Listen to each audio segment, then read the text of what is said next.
Russia has accused Ukraine of carrying out a drone attack on its capital, Moscow, in which several buildings were damaged. Russia's defense ministry said it shot down 5 unmanned aerial vehicles and diverted 3 others electronically. A Ukrainian spokesman said Kyiv was pleased but denied direct relation to the drone attacks. This footage, posted on the Russian Telegram channel MASH, claims to show a drone attack on Moscow. Russian officials said the city's air defence system disabled or shot down all of the drones, but that several buildings were damaged by falling debris, injuring some residents. The building security team came to our apartments and asked us to go downstairs. That's about it. We didn't hear any drones or explosions. At first I even thought, should we go down or not? Russia's defense ministry has blamed Ukraine, issuing a statement saying the Kyiv regime launched a terrorist attack with unmanned aerial vehicles on objects in the city of Moscow. 8 aircraft-type UAVs were involved in the attack. All enemy drones were destroyed. An aide to Ukraine's president denied Kyiv was directly involved, but he went on to say that he predicts such attacks on Moscow will increase. Earlier this month, the Kremlin was hit in a drone strike. US officials have since said it was likely orchestrated by Ukraine's military. Oil pipelines and Russian border regions have also been targeted. Life in Moscow has remained relatively normal since the start of the war, but this latest strike comes as Russia's war in Ukraine increasingly creeps back across the border. And for more on this, we want to bring in Marina Miron. She's a senior fellow in war studies at King's College London. Good to have you on the programme. Moscow is blaming these attacks on Ukraine. How likely do you think that it is Ukraine that is behind the attacks? Good evening. Well, there is a likelihood that it could be Ukraine indeed, if we take into account that Moscow has been striking Ukrainian capital, especially prior to the celebrations in Kyiv this Sunday. And the statements by the mayor of Kyiv, as well as the head of the Ukrainian military intelligence, indicate that there will be a response from Kyiv, and therefore that could potentially give Kyiv a motive to exploit the gaps in air defenses in Moscow in order to launch that attack. Another version of this could be the FSB, so the Russian intelligence services could have staged the attack to give Putin a carte blanche to launch his attacks against the Ukrainian capital and other targets within Ukraine. So there is no clarity. There are different versions, and these are probably the most prominent ones. However, you need coordination in order to launch a drone swarm like we have seen today in Moscow. Therefore, it is to exclude that it is some sort of a single actor who is just opposed to the regime who might have been behind the attack. Marina, if the recent attacks on Russian territory, and we've got to include on the Kremlin, were in fact orchestrated by Ukraine, you talked about a carte blanche there for the Kremlin. How could we see Russia step up its attacks on Ukraine? Well, that's a very good question, because we have heard a lot of nuclear rhetoric coming from Russia, and the Russian military doctrine specifically states that Russia reserves the right to use nuclear weapons should its territorial integrity be under threat. So I think that in rhetorical terms, we will be hearing more about red lines and about potential nuclear escalations. However, Russia is not really interested. I think that at this stage, we might be seeing increased attacks, both kinetic attacks and attacks in the information spectrum, rather than reaching for nuclear weapons. Ukraine's promised its Western allies not to attack Russian territory with Western weapons. So if these attacks were carried out by Ukraine, what does this tell us?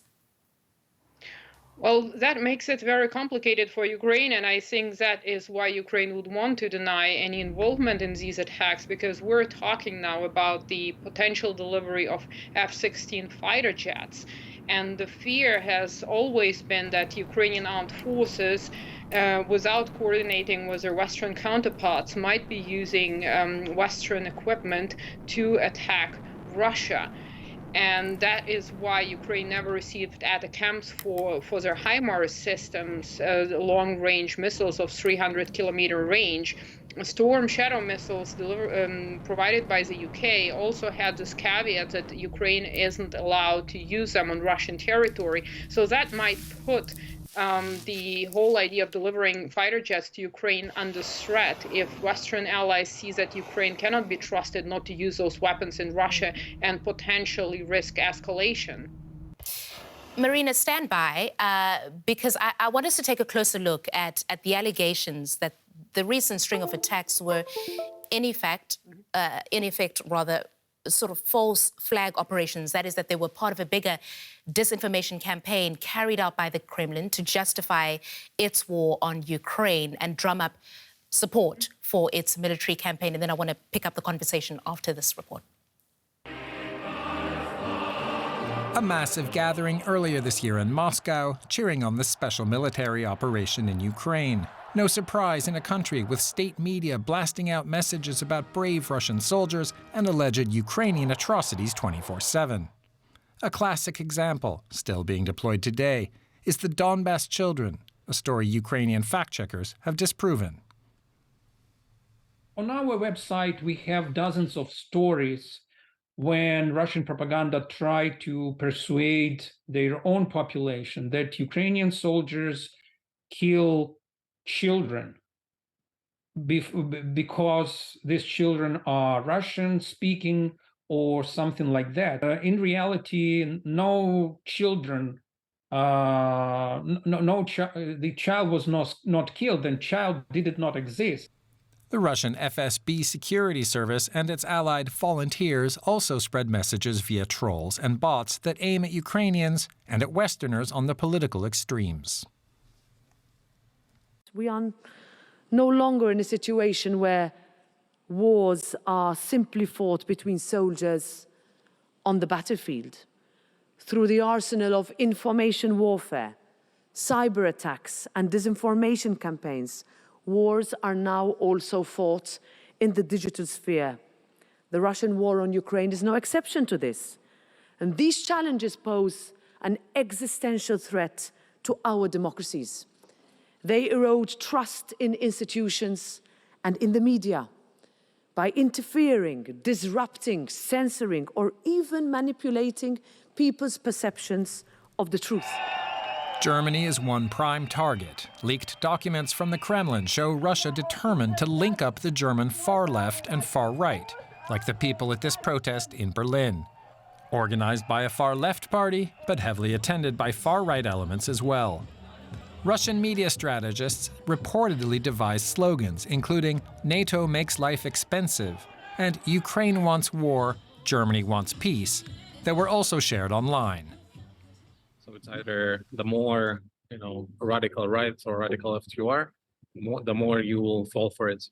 But the logic here, I think, is that if you're susceptible to these radical ideas, it's more likely that you'll fall victim for disinformation. This goes for the U.S. as well. Far-right media personality Tucker Carlson, who was recently fired from his popular evening talk show, frequently spouts pro-Russian narratives and viewpoints that in some cases originated in memes. Or far-right Republican Congresswoman Marjorie Taylor Greene, who repeats Kremlin talking points that Russia wants peace. Measuring the exact impact is impossible. Support for Ukraine among Republicans in Congress has fallen, many in the party mirroring messaging coming out of Russia. Well over a year into the so-called special military operation, Moscow's information warriors are still going strong. Marina, just picking up on the line in the report there, that measuring the impact of the disinformation is a very difficult task. But just give us a sense of how effective Russia's disinformation campaign has been. Well, I think it's one of the domains that has been stressed in Russian military writings for almost a century now, and the Russians understand the power of information and the power of being able to dominate the information sphere. And General Gerasimov, for instance, stressed that information is more powerful than kinetic means, or can be more powerful than kinetic means, because the effect is much more nuanced. You can deploy it anywhere, anytime, using intranet, but also using different front organizations and so on. And so you're influencing popular perception of events. This is a long-term effect, but essentially, when it works out, there is no way to fix it. It's not like a cyber attack where you can release a patch in order to repair the system. Here we're talking about the influence upon popular consciousness. And so this is a very dominant strand in Russian military thinking. And given that there is another side to the story, tell us about what disinformation coming from Ukraine looks like. Who is it targeted at, and how effective has it been? Well, the Ukrainian side has been very effective from the beginning of the so-called special military operation, because the Russians, they tried to convince the Western audiences of the righteousness of its goal, and then they quickly switched to the Far East, to the Southeast Asia, to that realm, because they saw it's not effective, and they are trying to protect their own population from Ukrainian disinformation.